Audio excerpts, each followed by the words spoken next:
The champagne flowed like water at the Beaumont baby shower, a picture of opulent joy.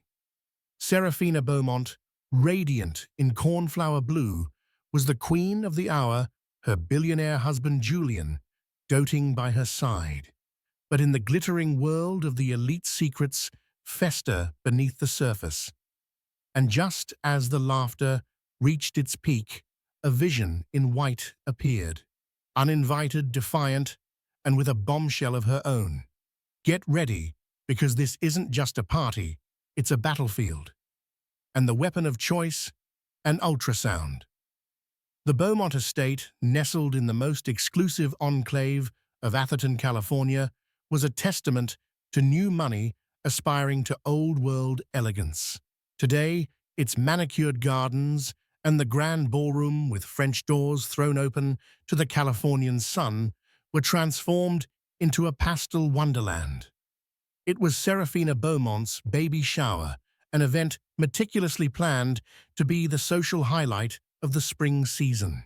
Seraphina, her honey-blonde hair coiffed into an elegant chignon, moved with a serene grace that belied the slight discomfort of her 7-month pregnancy.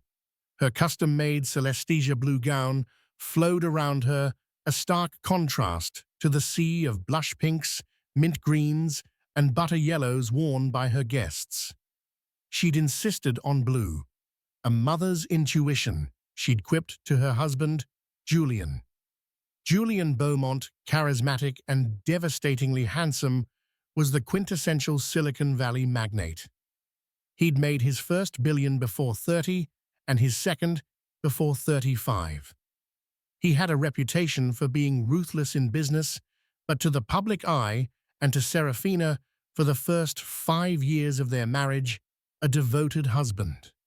He played his part beautifully today, one hand frequently resting on Seraphina's bump, his smile never wavering as he greeted tech titans, socialites, and the occasional old money holdout.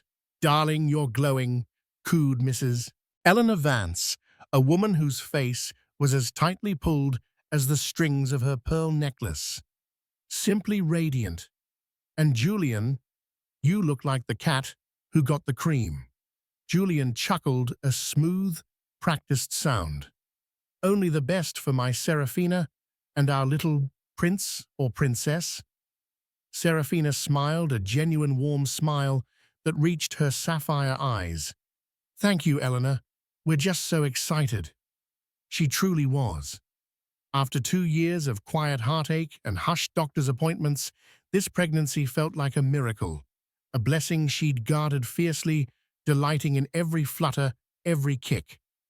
Julian had been supportive, attentive even.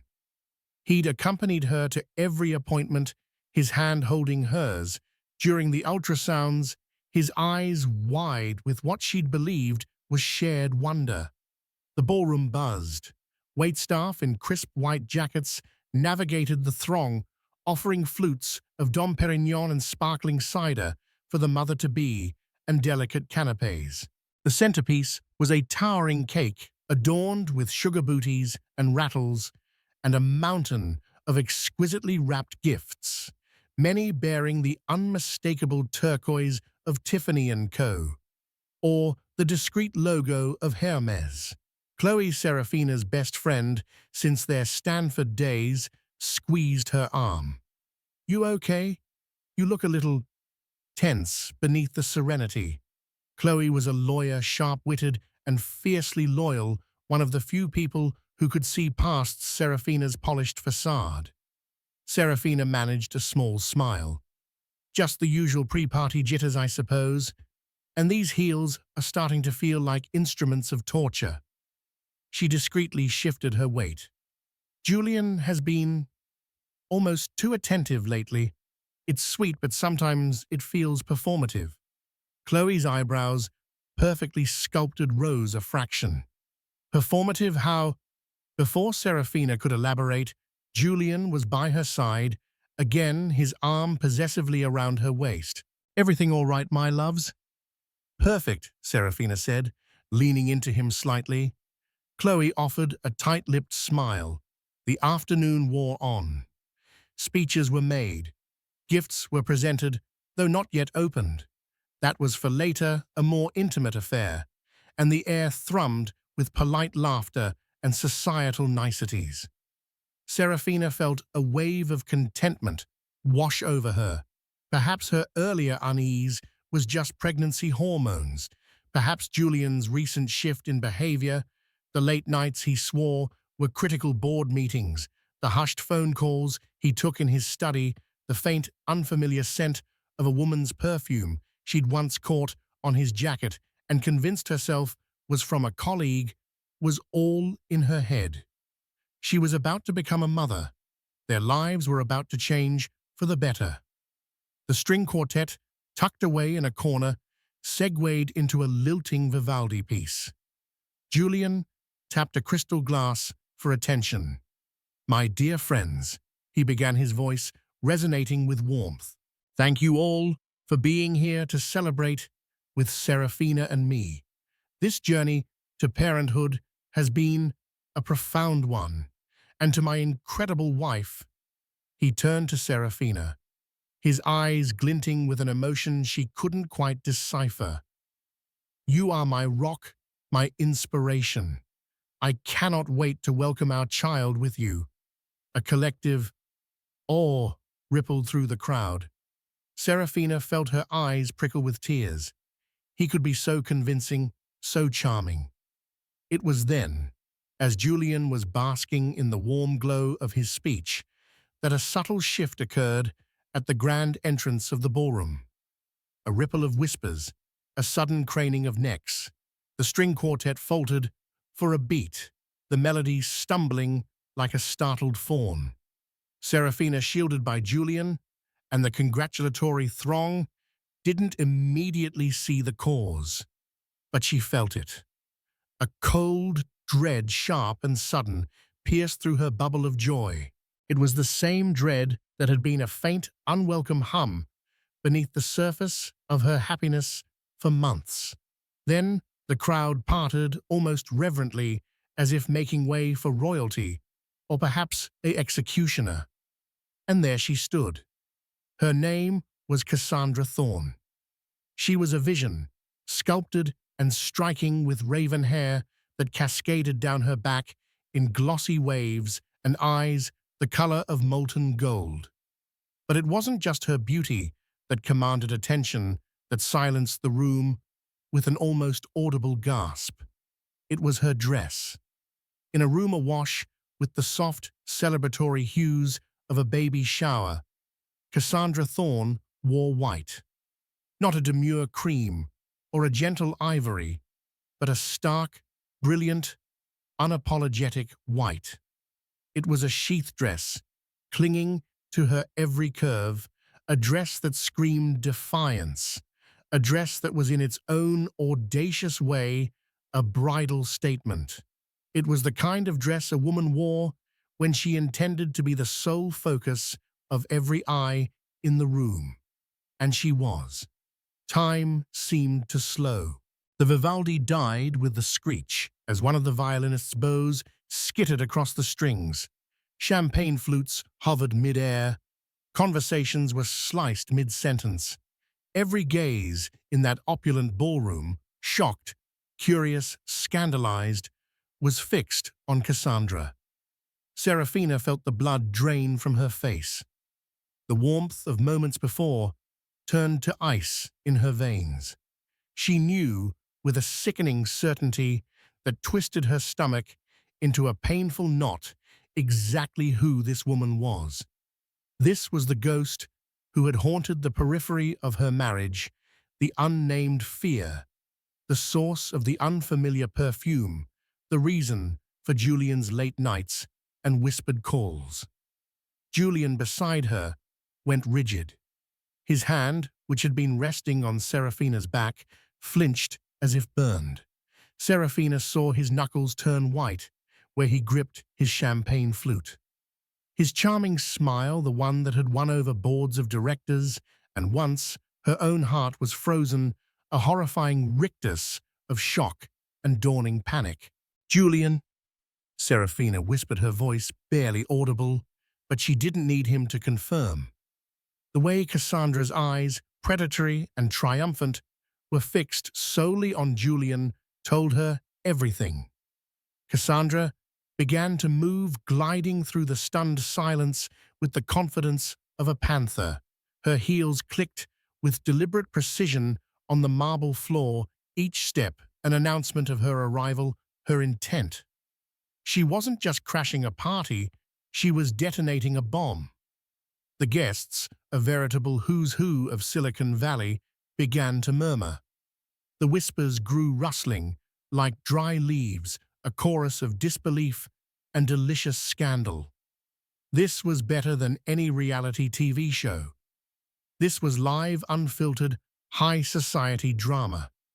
Mrs. Eleanor Vance, her face a mask of outrage, was the first to find her voice, albeit a strangled one. "Well, I never—" "The audacity!" Cassandra paused, her gaze sweeping disdainfully over Mrs. Vance before returning to Julian. A small, knowing smirk played on her perfectly painted, crimson lips. She stopped a few feet from Julian and Seraphina, creating an invisible triangle of tension that crackled with unspoken accusations. "Julian," Cassandra said, her voice smooth as silk, yet carrying an edge that cut through the room. "You didn't tell me the party was today. I would have worn something more appropriate." Her eyes flicked dismissively over Seraphina's baby bump, then back to Julian, a silent, loaded insinuation hanging in the air. The implication was clear. She should have been the one being celebrated. Julian finally seemed to break from his paralysis. He took a step forward, as if to shield Seraphina, or perhaps to intercept Cassandra before she could get any closer. "Cassandra," he choked out, his voice hoarse. "What are you doing here? This is a private event." "Oh, I know," Cassandra purred, her eyes glittering with malice. "But I felt I had a right to be here. After all." She paused for maximum dramatic effect, her hand drifting down to rest possessively on her own stomach. Her perfectly flat stomach. "We have so much to celebrate, don't we?" Seraphina's world tilted. Flat stomach. What did that mean? She'd braced herself for the Mistress, the homewrecker. But this was a new, confusing layer. Chloe, ever the protector, moved to Seraphina's side, her arm a supportive presence. "I think you should leave," Chloe said, her voice firm and cold, addressing Cassandra. "Now." Cassandra laughed, a low, throaty sound that held no humor. "Oh, I don't think so. Not until I've had a chance to congratulate the happy couple and to share my own little piece of news." Her eyes locked onto Seraphina's. There was no pity there, only a chilling reptilian satisfaction. "You see, Seraphina," Cassandra continued, her voice dripping with mock sympathy, "Julian and we're going to have a baby too." A collective gasp, louder this time, more horrified, swept through the ballroom. Phones, previously tucked away, began to surreptitiously emerge, angled to capture the unfolding car crash. Seraphina felt as if all the air had been punched from her lungs. Her hand flew to her own swollen belly, a protective gesture. Julian was babbling, "Cassandra, this isn't the time or place. You're mistaken. We need to talk privately." "Mistaken?" Cassandra's voice rose sharp and accusatory. "Oh, I don't think I'm mistaken, Julian. Are you denying it? Are you denying us?" She took another step closer, invading their space. Her perfume, a heavy, cloying gardenia, so different from Seraphina's light citrus scent, assaulting Seraphina's senses. "I have the proof, darling. Right here." She reached into her pristine white clutch, a ridiculously expensive Chanel piece, Seraphina noted, with a detached part of her brain, and pulled out not a positive pregnancy test, not a doctor's note, but a small, ornate, velvet box. It looked suspiciously like a ring box. Seraphina's heart hammered against her ribs. What fresh hell was this? Cassandra didn't open it. She simply held it up, letting the implications hang heavy in the air. Julian and I have plans, big plans. He was just waiting for the right moment to tell you, Seraphina. Weren't you my love? Julian looked like a trapped animal, his eyes darting between the two women, the shocked faces of his guests, and the exits. He was pale, sweating, his carefully constructed world crumbling around him in spectacular fashion. "This is a misunderstanding," he stammered, his voice cracking. "A terrible, terrible misunderstanding." Seraphina finally found her voice. It was surprisingly steady, laced with an Arctic calm she didn't know she possessed. Years of navigating treacherous boardroom politics alongside her own father, a titan of old industry, had perhaps prepared her for this moment more than she realized. "A misunderstanding," she repeated, her gaze fixed on Cassandra, but her words a clear indictment of Julian. "Or is it a long overdue revelation?" She turned her head, slowly pinning Julian with a look that could freeze fire. "Julian, who is this woman?" Though she already knew. Oh, she knew. And a part of her, a deeply buried, wounded part, had known for a very long time. Julian flinched under Seraphina's glacial stare. The carefully cultivated image of the doting husband was shattering, revealing the weak, deceitful man beneath. "Seraphina, please. Not here. Let's go somewhere private. We can talk about this." Talk about what? Julian, Seraphina's voice was still dangerously calm, a stark contrast to the turmoil raging within her. "Talk about your big plans." Her eyes flicked to Cassandra, then back to her husband. "Or perhaps you'd like to explain why a woman you apparently intend to marry and who claims to be carrying your child is gate-crashing our baby shower dressed like a sacrificial bride." The sacrificial bride comment landed with precision. A few titters, quickly suppressed, rippled through the audience. Cassandra's perfectly made-up face tightened. "He loves me," Cassandra declared, stepping forward, her voice rising an octave. "He was going to leave you. He was just waiting until after your baby was born. He didn't want to cause you undue stress. He's considerate like that." The irony was so thick, Seraphina could have choked on it. "Considerate," she echoed, a humorless laugh escaping her. "Is that what you call this, Julian, considerate?" Julian ran a hand through his already disheveled hair. "Cassandra, you're not helping. This is not what we discussed." "Discussed?" Seraphina pounced on the word. "So there were discussions." The air crackled. Chloe put a reassuring hand on Seraphina's arm, but Seraphina subtly shook her head. She needed to face this. She needed to see it through. "He told me he was trapped," Cassandra cried, her eyes flashing. "He said the marriage was a sham, a business arrangement. He said you two hadn't shared a bed in years." Each word was a fresh stab to Seraphina's heart, yet her composure, her icy shield, remained intact. The detail about not sharing a bed, while a painful exaggeration of their recent strained intimacy, was designed to humiliate her publicly. And it did.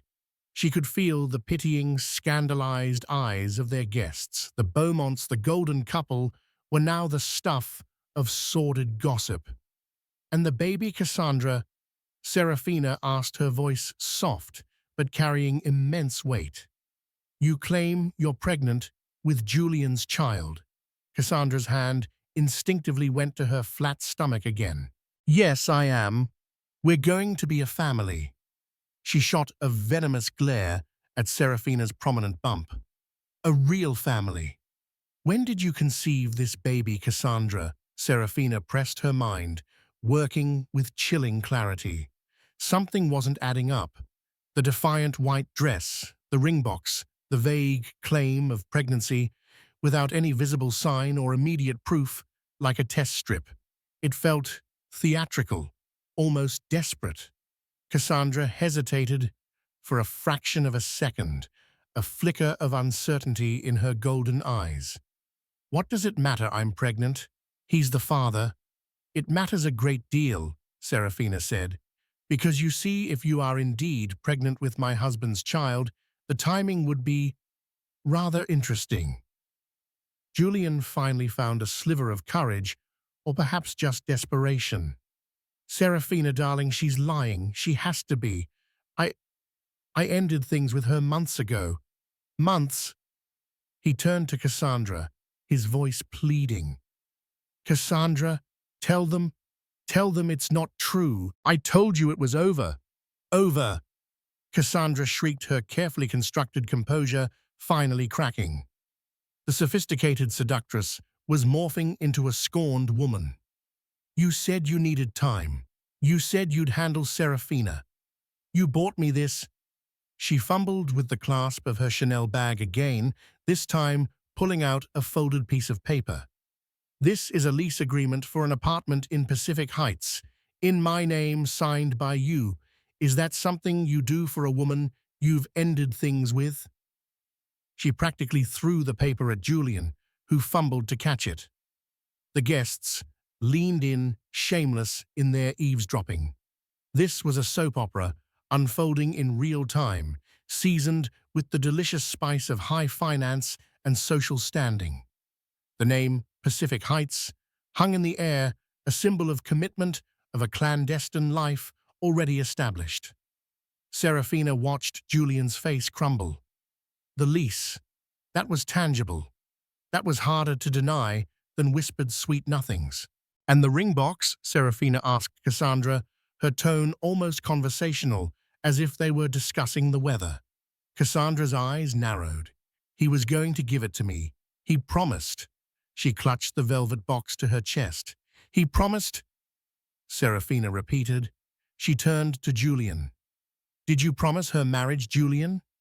Did you buy her a ring with the money that is half mine by law in the state of California? Julian looked utterly cornered. It was a mistake, a terrible lapse in judgment. Seraphina, I love you. This was nothing, a meaningless distraction, a meaningless distraction. Cassandra's voice was laced with fury. Is that what our nights together were? Our plans? You told me you felt suffocated. You told me she was cold, ambitious, that she cared more about her father's company than you. Each accusation was a public stripping away of Seraphina's dignity. She stood there, exposed, her private life, dissected for the amusement of their so-called friends. She saw smirks, feigned sympathy, and the glint of smartphones recording the entire sordid affair. The name Beaumont would be mud by morning. Her father, who valued reputation above all, would be disappointed. That was an understatement. But then, a strange calm settled over Seraphina. The initial shock and pain were still there, a dull ache in her chest, but overlaying it was a cold, hard anger. And with that anger came a clarity she hadn't felt in months. The vague unease, the small inconsistencies, Julian's increasingly erratic behavior, it all clicked into place. She had been a fool, yes, but she wouldn't be a victim.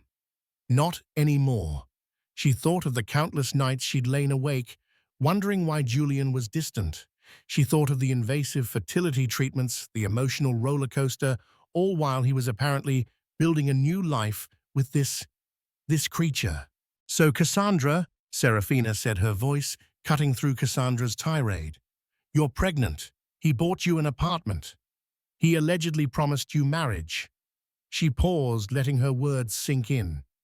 That's quite a portfolio of accusations. She took a deep breath. It was time. Time to stop being the serene, forgiving wife. Time to show them what Seraphina Ainsworth Beaumont was truly made of. Her hand went to her own clutch, a simple blue satin bag that matched her dress. It was far less ostentatious than Cassandra's Chanel, but it held something far more powerful. "You speak of plans, Cassandra," Seraphina said, her voice ringing with a newfound strength that silenced the room once more. "You speak of a future with my husband." She met Cassandra's gaze eye to eye. "But there's something you haven't factored into your calculations." Her fingers closed around the cool, smooth paper inside her bag. All eyes were on Seraphina. Even Cassandra, momentarily thrown off by Seraphina's sudden shift in demeanor from victim to something else, watched with a mixture of defiance and unease. Julian looked like he wanted the marble floor to swallow him whole. Seraphina's movements were deliberate, unhurried. She extracted a folded sheaf of papers from her blue satin clutch. It wasn't a legal document, nor was it a retaliatory piece of gossip. It was medical clinical, yet it held the power to change everything in that room. "You claim to be pregnant, Cassandra," Seraphina stated, her voice clear and resonant, devoid of the earlier tremor. "And you believe that gives you some sort of claim over my husband, over my life." Cassandra tossed her raven hair. "It's not a claim, it's a fact. Julian is the father of my child." "Is he now?" Seraphina's lips curved into a smile that didn't quite reach her eyes. It was a smile of profound, chilling confidence. "Well, I too have some news about fatherhood and my husband." She unfolded the papers. They were ultrasound images, standard black and white grainy pictures that to the untrained eye might seem indistinct, but to a prospective parent, they were miracles. "This," Seraphina announced, holding up the first image, "is from my 20-week scan. A bit outdated, I know, but bear with me." She paused, letting the tension build. "As you can see, a healthy baby, strong heartbeat, everything progressing perfectly." A few polite, confused murmurs. This was known. This was why they were all here.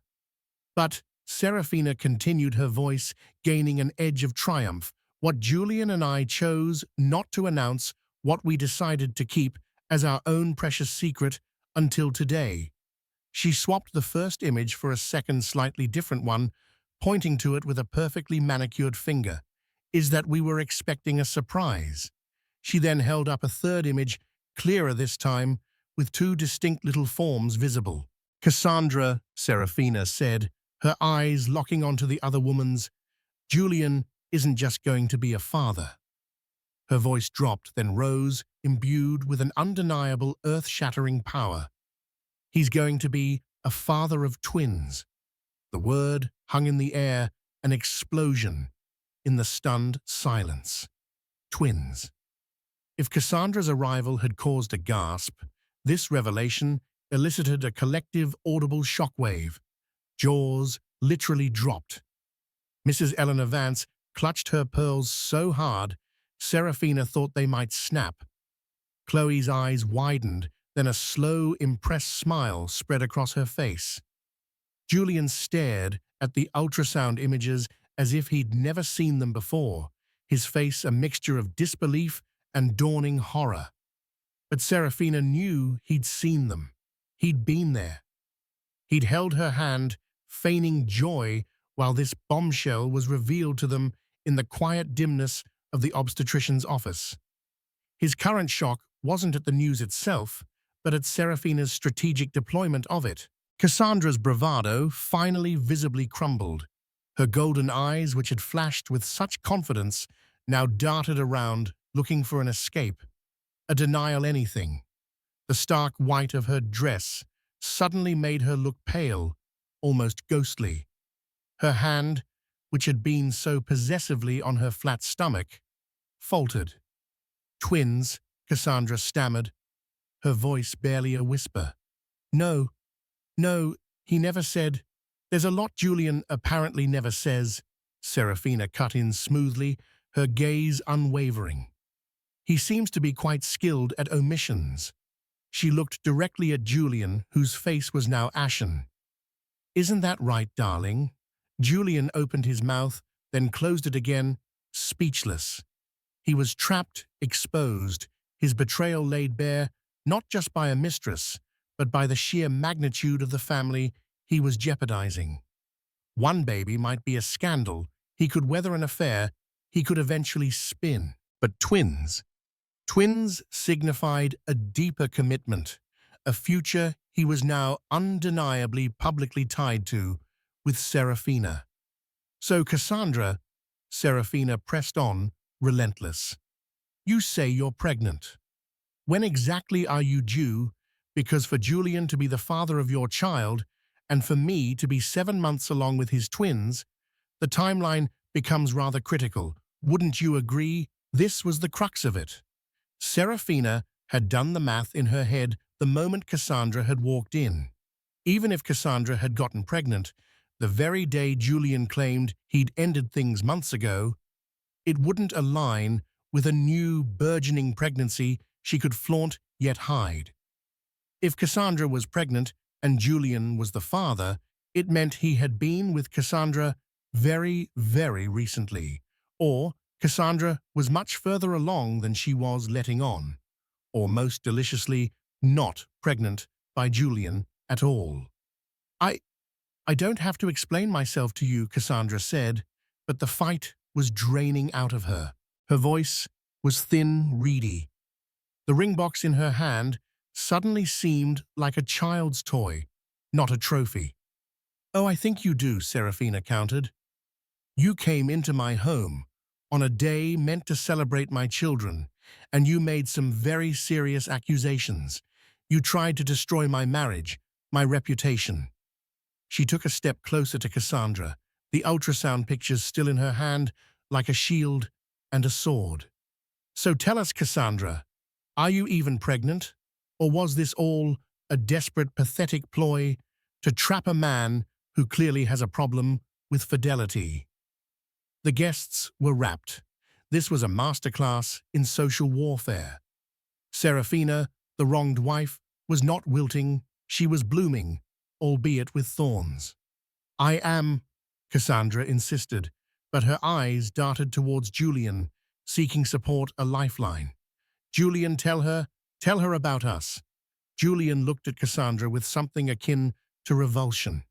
The spell was broken. Whatever allure Cassandra had held for him was now tainted by this public, humiliating spectacle. He saw not a desirable mistress, but a liability, a wrecker of worlds, primarily his own. Cassandra, Julian finally managed, his voice strained. I think you should go. There's clearly been a misunderstanding. He was trying to salvage what little he could, trying to paint Cassandra as delusional. A misunderstanding. Cassandra's voice cracked with genuine hurt and fury. After everything, you coward, you pathetic lying coward.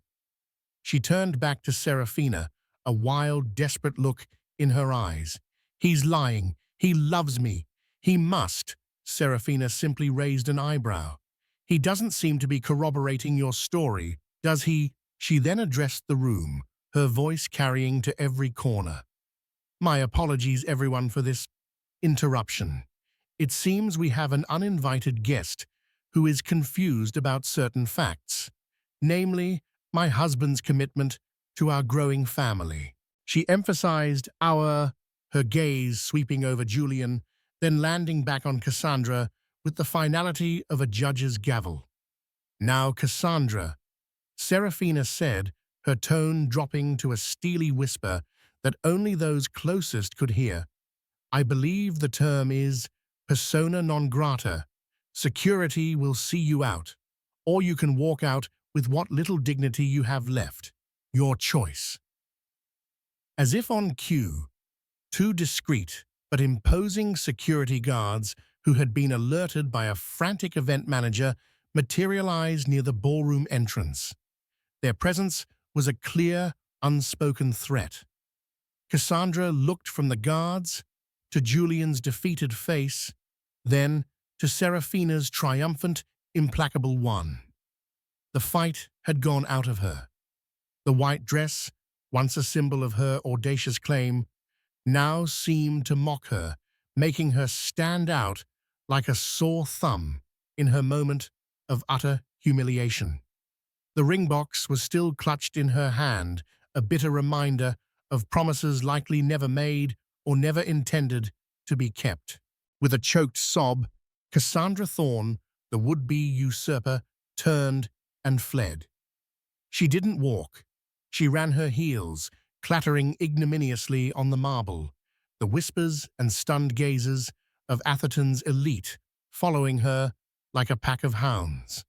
The ballroom was silent for a moment, the collective breath held.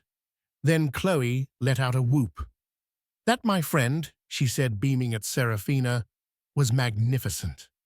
Seraphina finally allowed herself a shaky breath. The adrenaline was still coursing through her, but a profound sense of victory and an equally profound sorrow washed over her. She had won the battle spectacularly, but the war for her marriage, for her future, that was far from over. Her eyes found Julian's. He looked broken, terrified, and utterly alone, despite being surrounded by people. The party was officially over. The real drama, however, was just beginning. The silence that descended after Cassandra's chaotic exit was thick with unspoken judgments and the ghosts of broken vows. Guests began to murmur amongst themselves, a low, sibilant hum that felt louder than shouts in the cavernous ballroom. Most avoided eye contact with either Seraphina or Julian, already mentally composing the scandalous texts and emails they would send the moment they were out of earshot. The Beaumont baby shower would be legendary, but for all the wrong reasons. Chloe, ever practical, took charge. "All right, everyone," she announced, her voice carrying the authority of a courtroom veteran. "Thank you all for coming. I believe the parents-to-be need some rest. Please help yourselves to some cake on your way out." It was a polite dismissal, and the guests, sensing the raw, exposed nerves of the hosts, began to disperse with a mixture of relief and reluctance. They'd witnessed the explosion. Now, they wanted to dissect the fallout from a safe distance. Mrs. Eleanor Vance, however, was not one to retreat. She swept towards Julian, her face a frozen mask of disapproval. "Julian," she hissed, her voice low, but sharp enough to cut glass. "You have disgraced yourself, and you have humiliated Seraphina. Your father, God rest his soul, would be ashamed." Julian, who had been standing as if rooted to the spot, pale and trembling, finally sagged. "Mother, please." "Not now." "Oh yes, now, Julian." A new voice interjected, cool and imperious. It was Julian's actual mother, Meredith Beaumont, a woman whose iron will was as renowned as her family's old money fortune, which Julian's new money had conveniently supplemented. Meredith had been a silent, horrified observer throughout the entire debacle, her expression unreadable, until now.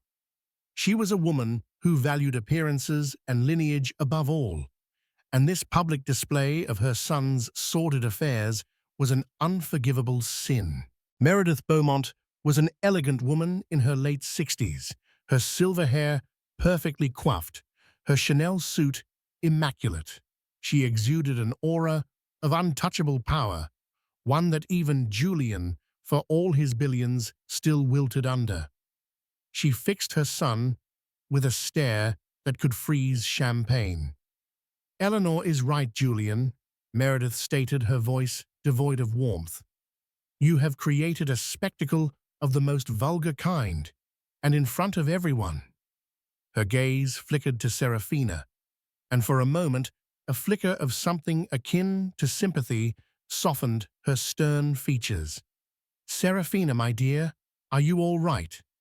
Seraphina, who had been leaning heavily on Chloe, straightened.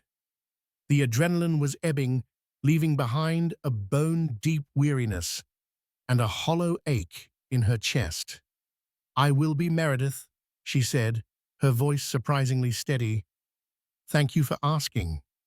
Meredith nodded, then turned her icy gaze back to her son. "As for you, Julian, we will discuss your indiscretions at length, privately. And believe me, there will be consequences. You have not only jeopardized your marriage, but you have also put the Beaumont name and legacy at risk." Her eyes narrowed. "That apartment in Pacific Heights, was that purchased with Beaumont Corporation funds?" Julian paled further. "It was a personal loan." "We will see about that," Meredith said grimly. "I will be calling for an immediate audit." She was a significant shareholder in Julian's company, a fact he often conveniently forgot. The last of the guests scurried away, not wanting to be caught in the crossfire of a Beaumont family reckoning. Soon, only Seraphina, Chloe, Julian, and Meredith remained in the once festive ballroom, now littered with the detritus of a ruined party. The towering cake stood untouched, a monument to shattered expectations. The piles of expensive gifts seemed almost obscene in their cheerfulness. "Seraphina," Meredith said, her tone softening marginally as she addressed her daughter-in-law. "Perhaps you should go upstairs and rest. Chloe, be a dear and accompany her." Seraphina nodded, grateful for the dismissal. She didn't have the strength to face Julian, not yet. She allowed Chloe to guide her out of the ballroom, leaving Julian to face his mother's formidable wrath. As she walked away, she heard Meredith's voice, low and venomous, lash out at Julian. "You fool! You utter complete fool! Did you think this wouldn't come out? Did you think Seraphina was stupid?" Upstairs in the master suite that suddenly felt cold and alien, Seraphina sank onto the edge of the chaise lounge. Chloe closed the door, shutting out the muffled sounds of Meredith's tirade. "Well," Chloe said, attempting a lightness she didn't feel. "That was memorable. You, by the way, were incredible." The twins' chef's kiss, a watery smile, touched Seraphina's lips. "I'd been saving that. I wasn't sure when or if I'd use it." But her showing up in that white dress, claiming to be pregnant, it was just too much. "She wasn't pregnant, was she?" Chloe asked, settling beside her. "Or if she was, it definitely wasn't Julian's, or the timing was way off for her to be flaunting it." Seraphina shook her head. "I don't think she was. It felt desperate. The ring box, the vague claims. She wanted to force his hand to stake her claim publicly. She probably assumed I'd crumble, that Julian would choose her out of some twisted sense of obligation or to avoid further scandal." She sighed, a deep, shuddering breath. "The irony is, she just made everything worse for him, and for herself." "What are you going to do, Seraphina?" Chloe asked gently. "About Julian." Seraphina stared out the window at the perfectly manicured gardens, now bathed in the fading afternoon light. The beauty of it all felt like a mockery. "I don't know," she whispered. "A part of me knew. Little things. His phone always angled away from me, the late nights that stretched into early mornings, that almost imperceptible distance that had grown between us. I think I didn't want to see it." She touched her belly, where her twin miracles were blissfully unaware of the chaos their arrival had inadvertently amplified. But now, after this public humiliation, after he stood there and let her spew those lies about our marriage, about me, her voice hardened. "I can't just forgive this. I can't just forget." "You don't have to," Chloe said firmly. "You have options, Seri. You're a Beaumont by marriage, but you're an Ainsworth by blood. Your father—" Seraphina winced. "My father will be furious. Not just at Julian, but at me, for allowing the family name to be dragged through this kind of scandal." Arthur Ainsworth was a man of immense pride and rigid principles. This would be a bitter pill for him to swallow. "He'll support you," Chloe insisted. "He loves you. And he'll despise Julian for this betrayal more than anything." "Perhaps," Seraphina murmured. She thought of the prenup Julian had insisted upon, the one her father's lawyers had scrutinized and reluctantly approved. It was ironclad, designed to protect Julian's rapidly growing fortune, but it also had clauses regarding infidelity clauses that suddenly seemed very, very relevant. "The twins changed things, though," Seraphina said, a thoughtful expression dawning. "Child support for two for 18 years. That's not insignificant, even for Julian. And the optics of him abandoning his pregnant wife, who is carrying his twins for a mistress who may or may not even be pregnant, it's not a good look, even in Silicon Valley." Downstairs, the confrontation continued. Meredith Beaumont was systematically dismantling her son. "That woman, Cassandra Thorne," Meredith was saying, her voice like chipping ice. "I had my people look into her the moment Julian started mentioning her name in his sleep a few months ago." Julian visibly flinched. In his sleep, he hadn't even realized. "She's a social climber, Julian, with a string of wealthy benefactors. Ambitious, certainly, but hardly the type to build a life with. And pregnant, I highly doubt it. Or if she is, I'd wager a significant sum. It isn't yours, or the timing is so fresh, it's a Hail Mary pass." Meredith paced the length of the ruined gift table. "You were careless. You were stupid. You were seduced by something shiny and new, and you risked everything. Your company, your reputation, your children's future." She stopped directly in front of him. "Seraphina is a good woman, Julian. Far too good for you, clearly. She is strong, intelligent, and she comes from a lineage that commands respect. She has given you heirs, twins." Meredith's eyes glittered. "You will go upstairs. You will beg for her forgiveness. You will do whatever it takes to fix this, and you will cut off all contact with that innocent creature. The apartment, any financial ties, sever them. Today, am I clear?" Julian, thoroughly cowed, could only nod. "Yes, Mother."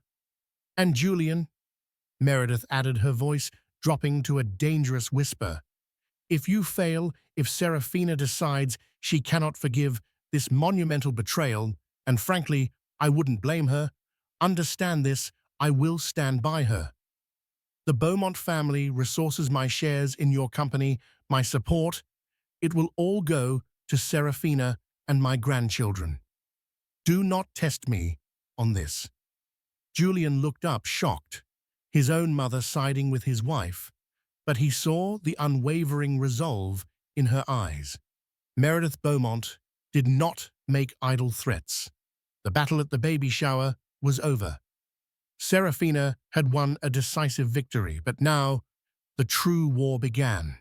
The war for her future, her children's future, and what, if anything, was left of her marriage. And Seraphina was beginning to realize she had more allies and more power than she had ever imagined. The ultrasound of twins had not just been a revelation. It had been a declaration of strength, a shifting of the scales, and the game was far from over. The days that followed the disastrous baby shower were a blur of hushed phone calls, emergency legal consultations, and the suffocating weight of unspoken accusations that hung in the opulent air of the Atherton estate. Julian, thoroughly chastened by his mother and terrified of Seraphina's icy withdrawal, was a shadow of his former self. He made desperate, clumsy attempts at reconciliation, leaving bouquets of Seraphina's favorite peonies outside her door. She'd moved into one of the sprawling guest suites, sending pleading texts and offering hollow apologies that sounded rehearsed and insincere. Seraphina, however, was resolute. She met with her lawyers, formidable figures from a top San Francisco firm her father had personally recommended. They pored over the prenuptial agreement, their expressions grim but determined. The infidelity clause was clear. In the event of proven adultery leading to public scandal or emotional distress, Seraphina was entitled to a significantly larger settlement than the initial terms dictated, plus generous child support. Cassandra Thorne's dramatic appearance and the subsequent gossip that had spread like wildfire through their social circle and even into niche tech blogs certainly qualified as public scandal. Chloe was her rock, a constant presence, offering legal insights, emotional support, and endless cups of herbal tea. Meredith Beaumont, true to her word, also proved to be a surprising and formidable ally. She'd initiated her promised audit into Julian's personal expenditure on Cassandra, and the preliminary findings were already raising eyebrows, hinting at a pattern of diverting company resources for his extramarital pursuits. "He's a fool," Meredith had stated bluntly during a private call with Seraphina.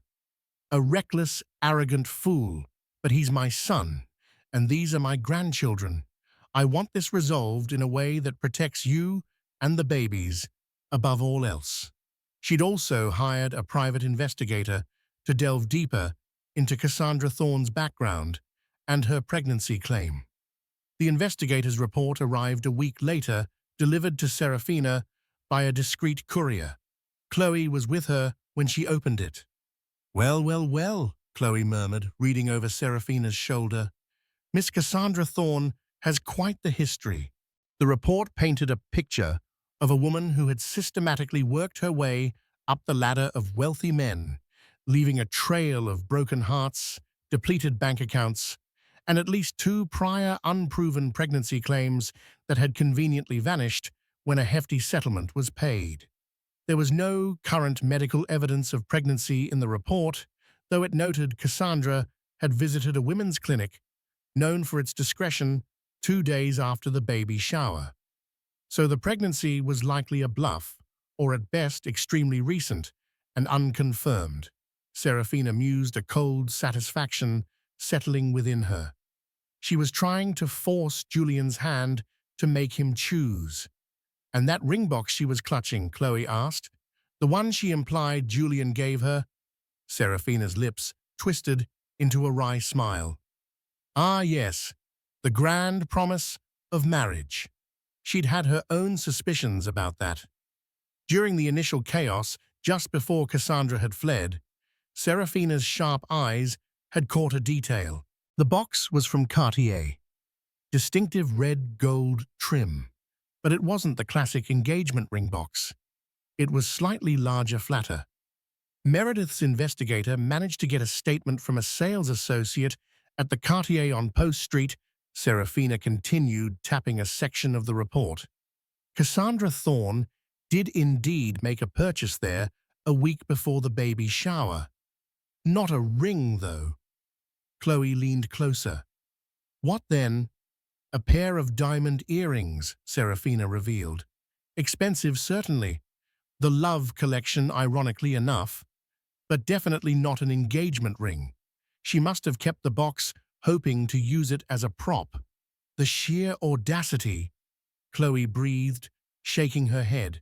So the entire charade, the white dress, the pregnancy, the ring box, it was all a calculated performance.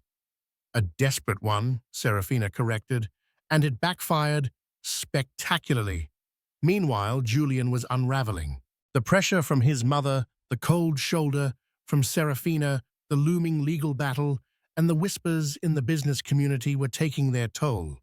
He'd tried to contact Cassandra initially to silence her, then, in a fit of misguided sentimentality, to understand her motives. But Cassandra, after her public humiliation, had gone to ground. Her lawyer, a bulldog, notorious for handling high-profile PR nightmares, was now her mouthpiece, issuing vague statements about emotional distress and misunderstandings. One evening, Julian found Seraphina in the conservatory, staring out at the twilight. He approached cautiously, like a penitent before a stern judge. Seraphina, he began, his voice hoarse. Can we please talk? Really talk? Seraphina turned slowly, her expression unreadable. What is there left to say, Julian? You humiliated me. You lied to me for months, possibly years. You were building a life with another woman while I was undergoing fertility treatments, hoping to build a family with you. I know, and I am so sorry, and he pleaded, his eyes filled with a desperation that might have once moved her. It was a mistake, a terrible, inexcusable mistake. Cassandra, she meant nothing. It was an escape, a fantasy. It wasn't real. It was real enough for you to lease an apartment for her in Pacific Heights. Seraphina countered, her voice like chipped ice. It was real enough for her to believe you'd leave me your pregnant wife. I never said that. She twisted things, Oh, Julian. Seraphina sighed, a profound weariness in her voice. Stop. Just stop lying. Do you think I'm a fool? Do you think your mother is? The investigator's report on Cassandra was quite enlightening, as was the preliminary audit of your personal company expenses. Julian flinched. He hadn't anticipated the full extent of Meredith's wrath or Seraphina's quiet efficiency. The Cartier earrings were a nice touch, by the way. Seraphina added, a ghost of a smile playing on her lips. Did she enjoy them? Before she tried to pass off the box as an engagement ring? Julian stared at her aghast. How did she know he'd bought Cassandra earrings, a parting gift he'd foolishly hoped would smooth things over before Seraphina found out? He hadn't known Cassandra would keep the box and try to use it in such a deceitful way. Or perhaps he had, and in his arrogance believed it wouldn't matter. Seraphina, I swear I was going to end it. I was trapped. I didn't know how to get out. You get out by being honest, Julian, Seraphina said, her voice rising slightly. You get out by having some semblance of integrity. You don't get out by destroying the woman who has stood by you, who is carrying your children. Tears welled in her eyes, tears of anger and profound hurt. You didn't just betray me, Julian. You betrayed them. She gestured to her stomach. Our sons, our daughters, whatever they may be, they deserve better than a father who is a liar and a cheat. The words hung in the air, heavy and irrevocable. Julian sank into a nearby wicker chair, his head in his hands. What do you want me to do, Seraphina? I'll do anything. Please just tell me what to do. Seraphina looked at him, at the broken man who had once been her everything. There was no triumph in his defeat, only a deep, aching sadness. I want, she began, then paused. What did she want? Revenge, no. His continued misery. Perhaps a small petty part of her did, but the larger part, the mother-to-be, knew that wasn't the answer. I want peace, Julian, she said finally. I want a safe and stable environment for my children. I want to be free of this toxicity. Does that mean a divorce? He whispered, his voice barely audible. The meeting was held in the Beaumont's formal library, a room paneled in dark mahogany, lined with leather-bound books that Julian rarely opened. It felt more like a war room than a space for familial discussion. Arthur Ainsworth, Seraphina's father, sat at one end of the long, polished table, his presence formidable. He was a man in his late 60s, with a steely gaze and an air of quiet authority that had intimidated business rivals for decades. Opposite him sat Meredith Beaumont, her expression as severe as Arthur's. Seraphina was seated beside her father, a picture of composed strength, while Julian sat next to his mother, looking diminished and apprehensive. Lawyers for both sides were present, silent observers for now. Arthur Ainsworth began, his voice calm but laced with an undercurrent of controlled fury. Julian, I'm not going to waste time with pleasantries. You have inflicted a grievous wound upon my daughter, and by extension, upon my family. Your behavior has been despicable." Julian winced, but said nothing, merely nodding in acknowledgement. He knew better than to interrupt Arthur Ainsworth in this mood. "Seraphina is carrying your children, your twin children." Arthur continued, emphasizing the word twin with a pointed look at Julian. "That alone should have been cause for unwavering fidelity and support. Instead, you chose deceit, infidelity, and public humiliation." Meredith Beaumont interjected, her tone clipped. "Arthur, rest assured, the Beaumont family does not condone Julian's actions. He has brought shame upon us all, and he will make amends, financially and in every other way demanded." Her eyes flicked to Julian. "Won't you, Julian?" "Yes, mother. Yes, Mr. Ainsworth." Julian mumbled, his gaze fixed on the tabletop. "I understand the gravity of my actions. I am prepared to do whatever is necessary to provide for Seraphina and the children." "It's not just about financial provision, Julian." Seraphina spoke for the first time, her voice clear and steady. "It's about trust. It's about respect. It's about the environment our children will be raised in."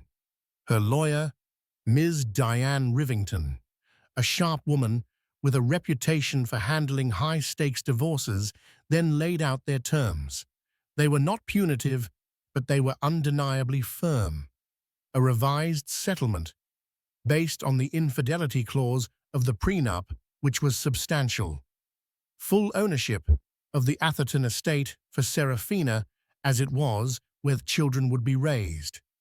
A very generous child support trust fund managed by independent trustees, including Arthur and Meredith. Strict visitation schedules for Julian contingent on his continued good behavior and initially at least supervised. And a gag order preventing either party from speaking publicly about the details of the separation or Cassandra Thorne. Julian listened, his face pale. It was a complete dismantling of his current life, but he knew he had no leverage. He had forfeited any right to negotiate.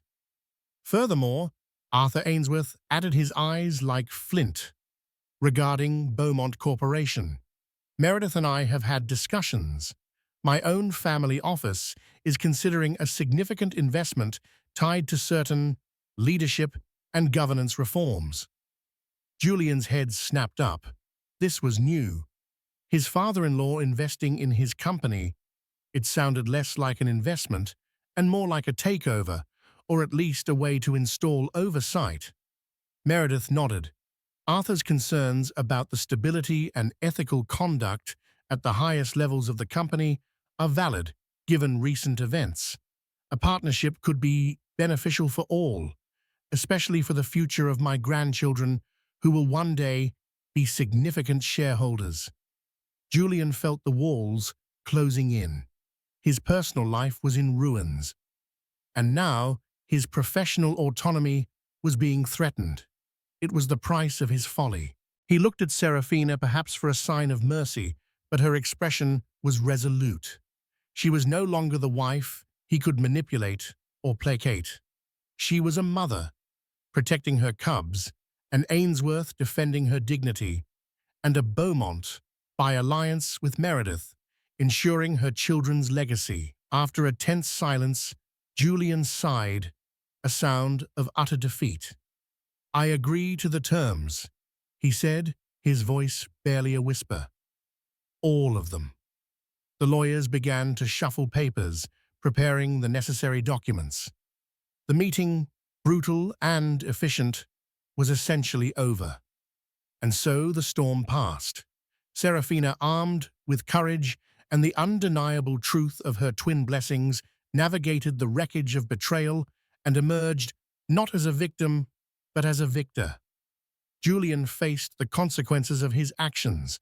His world forever changed, while Cassandra Thorne faded into the scandalous footnote she'd authored. In the end, it wasn't the white dress or the deceit that defined the day, but the quiet power of an ultrasound and a mother's fierce, unyielding love. Seraphina's journey was a testament to resilience, proving that even in the face of public humiliation and private heartbreak, strength can be found and a new, brighter future can be forged. What did you think of Seraphina's incredible takedown? Did Julian get what he deserved? Let us know your thoughts in the comments below. Don't forget to like this video. If you love a story of triumph, share it with your friends who need a dose of drama, and subscribe for more unforgettable stories. Click that notification bell so you never miss an update.